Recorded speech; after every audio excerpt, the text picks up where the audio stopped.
প্রধানমন্ত্রী সালাউদ্দিনকে বিদায় দেন। চুর যারা আছে তাদের তো এখন বিপদ, কারণ ব্যারিস্টার সুমন সংসদে যাওয়া মানে আগুনের সাথে লোহার খেলা।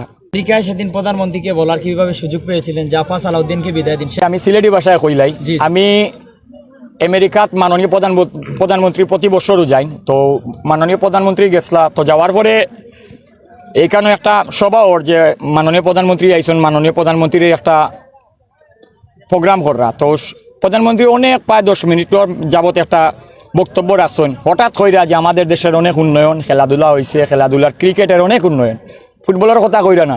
তো চিন্তা করলাম এখন যদি কই না তো কইতাম কোন সময়?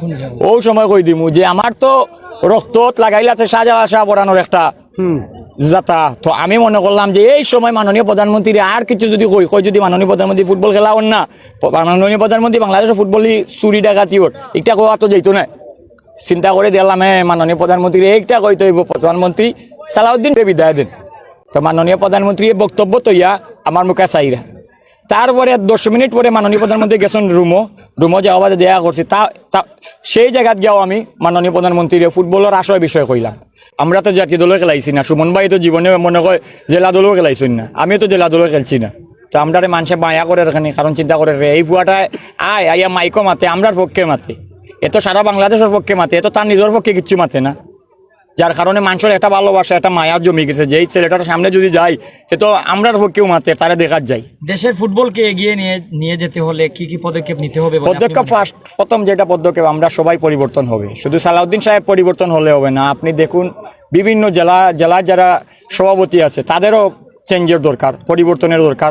এখানে কাছেই আছে মিনিবার, এই মিনিবারগুলো যদি আমরা তুলতে পারি তাহলে আমাদের আগামী দিনের ভবিষ্যৎ যারা আছে তারা মনে হয় ভালো কিছু করতে পারবে। ব্যারিস্টার সুমন সংসদে গিয়েছেন, খেলাধুলার অবস্থা কি হতে পারে? চুর যারা আছে তাদের তো এখন বিপদ, কারণ ব্যারিস্টার সুমন সংসদে যাওয়া মানে মনে করেন আগুনের সাথে কি বলবো লোহার খেলা, কারণ আগুনের সাথে তো কেউ পারবে না।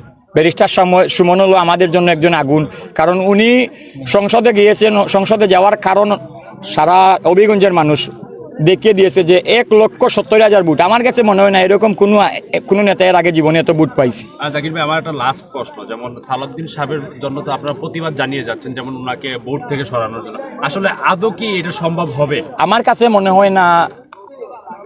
আমি যতটুকু শুনেছি নেত্রীর কাছ থেকে, আমরা যতটুকু খবর পেয়েছি যে এই নির্বাচনের পরে উনি হার্ট অ্যাটাক করেছে। কারণ হার্ট অ্যাটাক করার কারণ আছে, অবৈধ সম্পদ, মানুষের টাকা পয়সা, সব মানুষ একজন মানুষের বিরুদ্ধে যদি কথা বলে চুর চুর চুর, এমনি তো অ্যাটাক করবে। তারপরে উনি নিজে বুঝতে পারতেছে যে আর আমাকে মানুষ চায় না, বাংলাদেশের সরকারও চায় না, আস্তে আস্তে আমি সরে যাই। তো এইটা একটা বানা দেখিয়ে উনি সরে যাইতেছে।